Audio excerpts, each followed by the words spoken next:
Welcome to the next episode of our 85th anniversary of Batman, honoring the Batman figures in the movie line, the Batman movie figures created by McFarlane in the DC Multiverse line.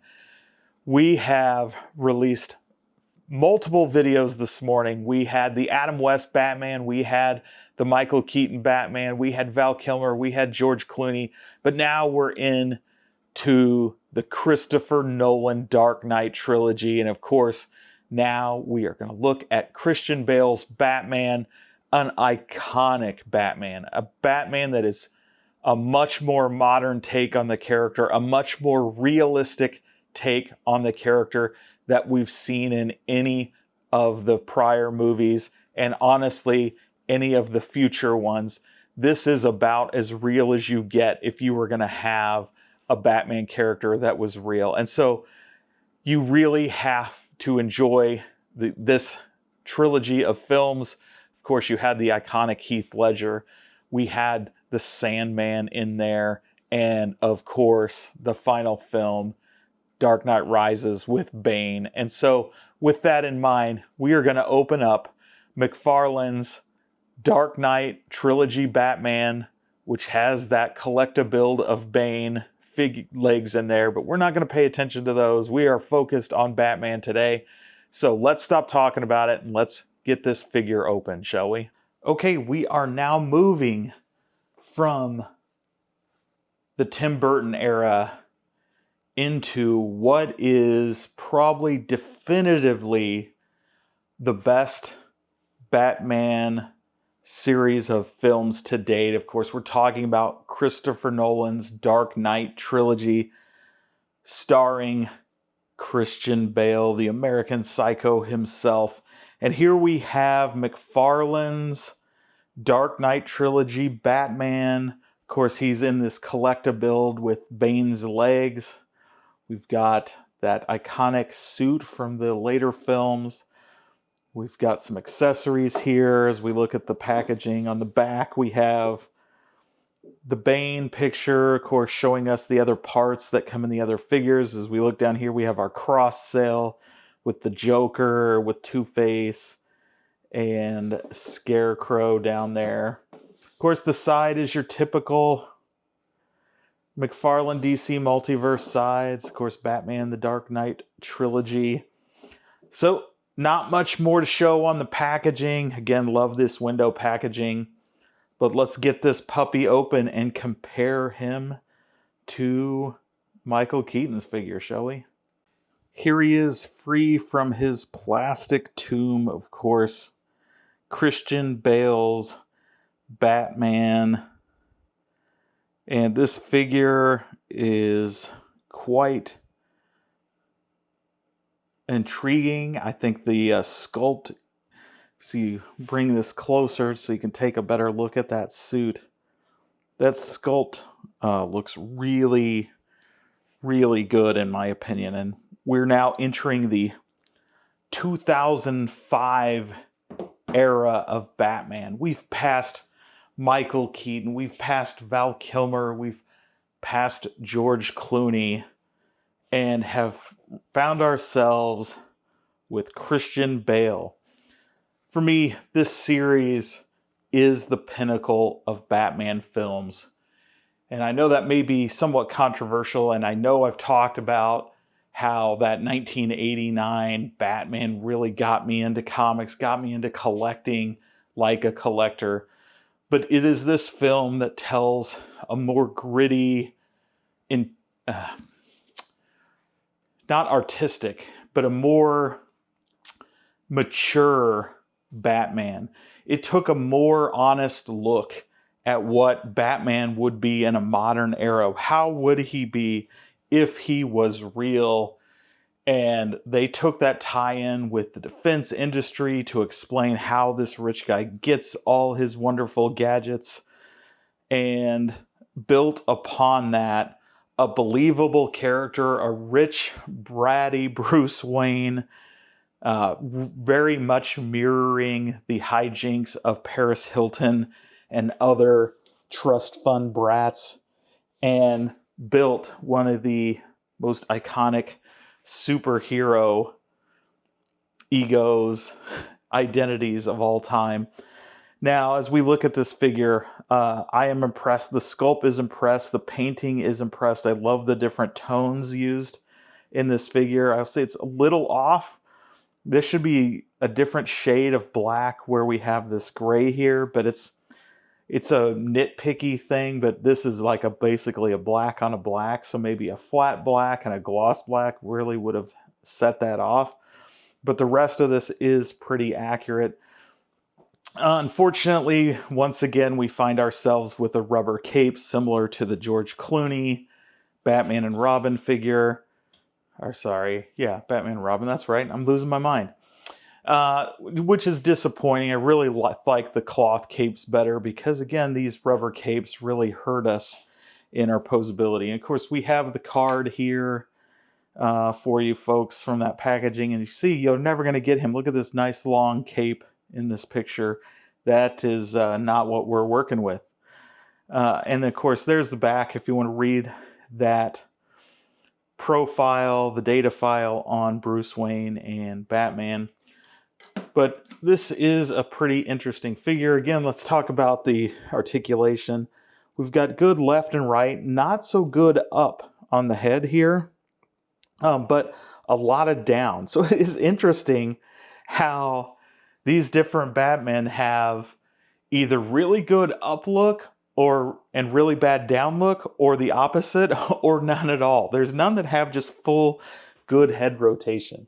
There's not a lot of excuse here. This one should have up, but again, the way they've done that, the cowl around the neck, it's just not going to.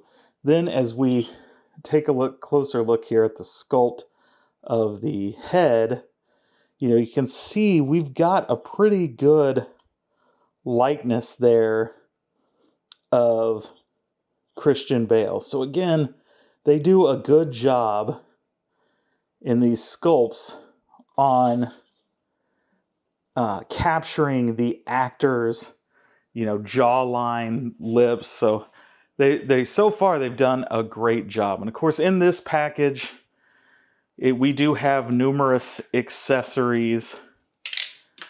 We have 3 of these gold batarangs. So there's 1, 2, and 3. So not much there. Honestly, kind of wasted. I don't know why you need 3. It's not like there's some kind of action. It's not like you can hang these on him. It's really not a whole lot of purpose in giving somebody 3, but there you go. We also have the grappling gun, which seems to be a staple in the McFarlane line. We do not have any other hands, right? So it comes with these 1 closed fist and 1 open fist hand, which we can, shove a batarang in there. And it's, of course, sculpted so you can either hold the gun and have a trigger finger or hold that batarang, which is not going to stay in there very well, as you see. But as we shove it in there, let me take it back out. As we talk about the articulation, we're looking at the same things. We have the butterfly shoulders, the ball joints on the butterfly so that you can have that hinged move. We have these separately molded shoulder blades, so hopefully those stay attached. That's the first time we've had that kind of build on the suit, and it is, you can feel it can come off there. We have the double hinged elbow, the rotating hands again, that can, looks like they're supposed to move. Yeah, there we go. You can kind of flex them a little bit outward. This one looks like it should rotate at the bicep, but it is not moving, likely because of some of this sculpt in this shoulder piece. We have the same problems with the legs. Got that ratchet hip with the forward back pivot. Again, a double jointed knee, or the, double hinged knee. We have the foot that can bend forward, backwards, can rotate, but can't really rock back and forth. We also have the articulated toe, and I'm pointing these out and you can't even see that. So There's the articulated toe, the hinged leg, knee there. See, we can, well, can we rotate them? Yeah, they rotate, yeah. So typical, we're seeing the same articulation across all of these McFarlane Multiverse Batman line figures. Let's see if we can't have a little fun and get this guy in one of the iconic poses and scenes from the film itself.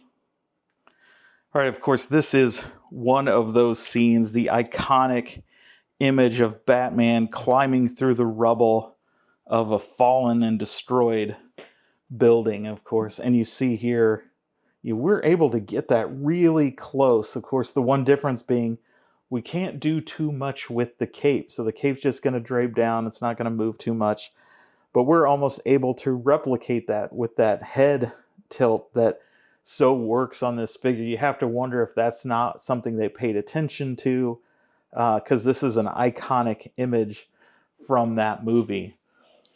Now, of course, it's not going to stay that way very well because it's 1 foot on the peg on the display stand, which puts a lot of weight on that peg, and you can see he is leaning way, way over as a result.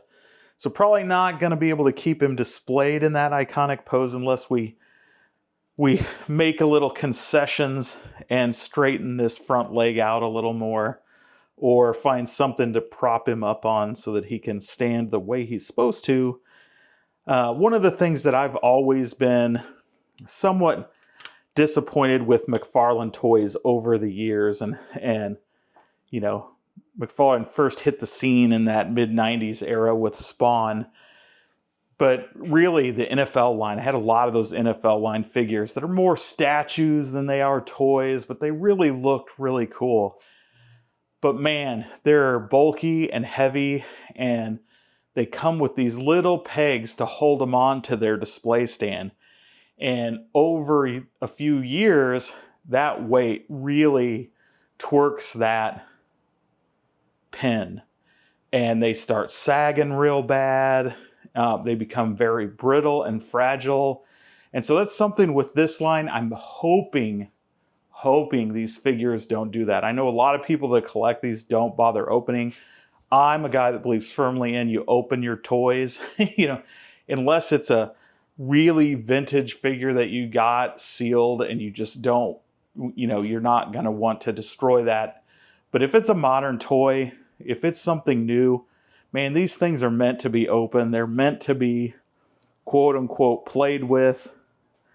In our case, of course, as we've talked about, that's posing these figures. But I think this is a great sculpt. Glad to add this to the movie collection. Of course, next up, Batfleck. We're going to start getting closer and closer to that modern era and the controversies and really kind of the most controversial Batman figures as we come forward. The actors cast in these roles. Of course, go back to the 80s. I think the biggest controversy about the change from Michael Keaton into Val Kilmer and then to George Clooney was the disappointment of not maintaining the actor themselves. I don't think anybody actually had a lot of objections about those actors because they were very popular. People could envision them.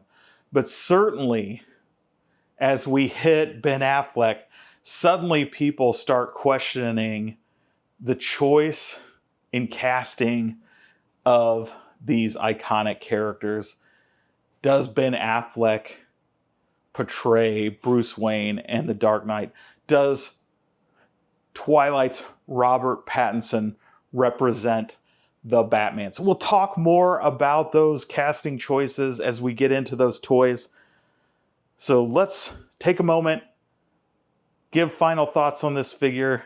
All right, there you go. There is Christian Bale's Batman and the Christopher Nolan Batman trilogy, Dark Knight trilogy from Christopher Nolan. What a great trilogy and another good figure. Of course, as we get some of these, we are finding lots and lots of the rubber capes.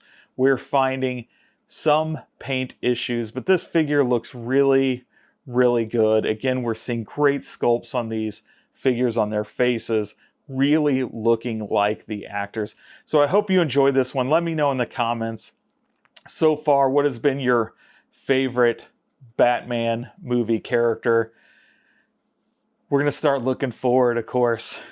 We're moving in to the DC universe and Batfleck.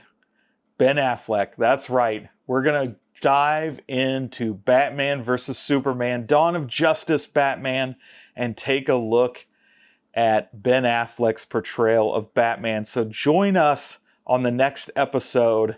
And in the meantime, smash that like button, hit subscribe, and ring the bell for notifications so you don't miss that episode when it goes live in 50 minutes. We are carrying this marathon all the way through today.